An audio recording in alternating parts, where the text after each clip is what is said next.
Saudações, investidor! Tudo bem com você? Você está no canal Aportando Conhecimento e no vídeo de hoje a gente vai continuar a nossa série de vídeos analisando a carteira do Thiago Nigro. E vale lembrar que a gente começou essa nossa série analisando fundos imobiliários, porque da carteira dele, obviamente, essa é que tem maior parcela, então a gente começou analisando por ela. E quais os fundos ele tem em carteira? Bem, ele tem o HGLG, o XPLG, o BCFF, o KNRI e o ALZR11. E desses fundos aqui, todos têm vídeo já aqui no canal, com exceção do ALZR, que vai ser o assunto desse vídeo aqui, tá bom? E vale também só lembrar que ao final desse vídeo, a gente vai estar convidando você a assistir os outros vídeos dessa série de vídeos, tá bom? Se eu não me engano aqui, esse é o quarto vídeo dessa série. Mas antes de tudo, se você tiver gostado da premissa dessa série de vídeos, se inscreva no canal para ficar por dentro dos próximos. Bem, mas agora vamos começar a nossa análise de ALZR. Bem, o seu IPO foi lá em 2018, no começo de 2018, então ele é um fundo já com um certo histórico.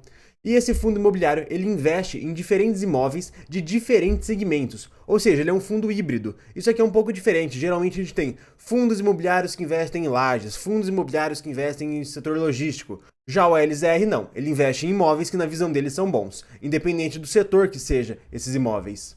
Ou seja, ele mostra que ele tem uma estratégia muito diferente dos outros fundos imobiliários.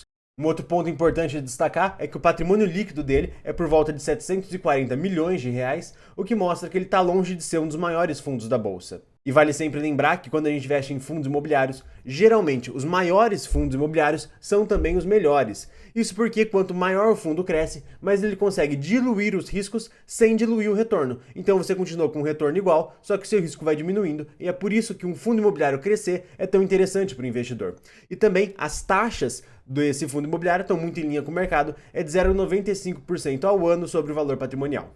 Quando a gente olha os imóveis que o ALZR tem, a gente vê que a grande maioria deles estão ou na Grande São Paulo ou no estado de São Paulo e um pouquinho deles apenas no Rio. Vale lembrar que imóveis no Rio são bem complicados devido à situação econômica que o estado do Rio de Janeiro passa atualmente. Mas quando a gente olha a classe dos imóveis, a gente vê que a maior parte do fundo são de lajes corporativas, seguido pelo ramo de galpões logísticos, e depois disso a gente tem centros de diagnósticos, a gente tem data centers, lojas de varejo big box e galpões refrigerados, que são aí uma parcela um pouco menor do fundo imobiliário. Mas aqui a gente vê nitidamente que ele atua em vários segmentos. Se ele vê uma oportunidade em algum segmento, ele vai comprar, independente se seja de logística, se seja corporativo, se seja um galpão refrigerado.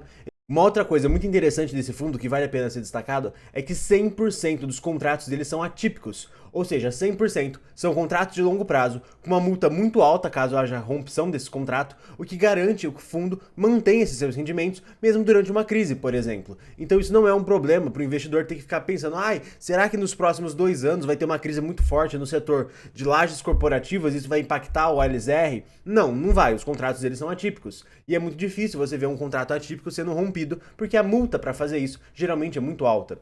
E aqui a gente consegue ver que ele está extremamente bem diversificado na questão das receitas que ele tem quando a gente analisa receitas por inquilino. E aqui um outro ponto importante de ser destacado, que atualmente ele tem 14 imóveis e o prazo médio de vencimento dos contratos é de quase 9 anos, 8,7 para ser um pouco mais exato. E aqui a gente consegue ver os meses dos reajustes dos aluguéis. E vale aqui só destacar que os contratos atípicos, eles são automaticamente reajustados pelo IPCA. E aqui a gente tem um mês que isso irá acontecer. Então é muito provável que a gente já espere que para o começo do ano que vem a gente tenha um aumento dos rendimentos do LZR. Porque boa parte dos contratos, 44%, vai ser reajustado em janeiro e fevereiro. Então lá para março, lá para abril, é normal de se esperar um aumento dos rendimentos do LZR, porque na verdade esses aluguéis que vão aumentar em janeiro e em fevereiro vão proporcionar então mais recursos que podem ser distribuídos aí ao investidor. Mas por enquanto, até o fim do ano, a gente vê que não são muitos contratos que vão ser reajustados. E aqui a gente consegue ver o aumento dos rendimentos nos últimos 1 ano e meio, que foi de por volta de 60 centavos até agora aproximadamente 80 centavos.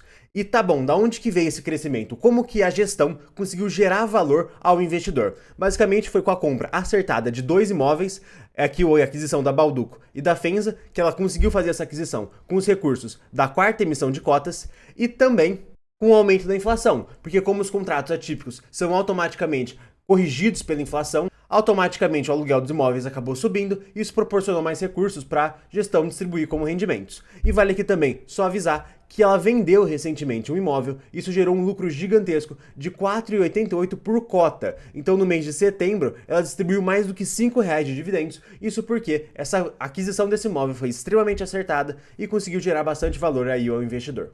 Mas como nem tudo são flores, aqui a gente vai falar de um probleminha que o LZR teve lá em 2020, quando ele captou recurso para fazer a compra de mais imóveis. Só que ele teve um problema, ele não pensou direito antes quais imóveis ele ia comprar e só deixou para pensar depois que recebeu o dinheiro. Isso aconteceu que, na verdade, então, até ele receber o dinheiro e comprar os imóveis, demorou um certo tempo.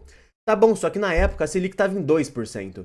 Então, na verdade, esse dinheiro que estava em caixa esperando ser alocado estava rendendo 2% ao ano. E isso gerou uma queda muito grande nos rendimentos. Obviamente é um problema já superado, mas eu acho que vale só a pena destacar. Esse gráfico aqui é muito ruim para olhar, porque como ele teve um rendimento muito grande em setembro desse ano, ele meio que distorceu o gráfico. Mas se a gente pegar essa região aqui e dar um zoom, a gente vê que os rendimentos dele, que vinham ali por volta de 59, 60 centavos, começam a cair após a emissão, porque esse dinheiro estava na Selic, e começam a cair até 37 centavos, mas logo depois, quando vai sendo realizada a aquisição desses novos imóveis, o rendimento começa a subir e atualmente está aí por volta de 80 centavos ao mês. Então, basicamente, o ALZR ele é um fundo imobiliário muito interessante, que tem uma estratégia muito diferente dos demais fundos imobiliários, que busca investir em vários segmentos, ou seja, ele é um fundo imobiliário híbrido, ele é 100% de contratos atípicos, o que dá uma segurança muito grande para o investidor, mas também limita um pouco um potencial de upside. Apesar de ter vendido um imóvel recentemente, a gestão também não costuma fazer muitos giros, ela costuma simplesmente comprar os imóveis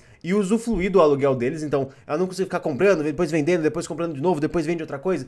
Não é algo que a gestão está interessada a fazer, mas obviamente se chegar uma boa proposta de compra de algum dos imóveis, ela deve vender. Esse fundo imobiliário também ele tem uma certa dificuldade para crescer. Como assim? Ele não consegue achar tão facilmente imóveis que sejam do mesmo perfil dos imóveis que ele já tenha no portfólio, que são imóveis de alta qualidade, pagando um bom yield e também de contratos atípicos. E então isso limita um pouco o crescimento desse fundo imobiliário e é por isso que ele tem só 740 milhões de reais de patrimônio e não está entre os maiores fundos da Bolsa de Valores. E agora eu queria convidar você para assistir os outros vídeos dessa nossa série e muito obrigado a todos.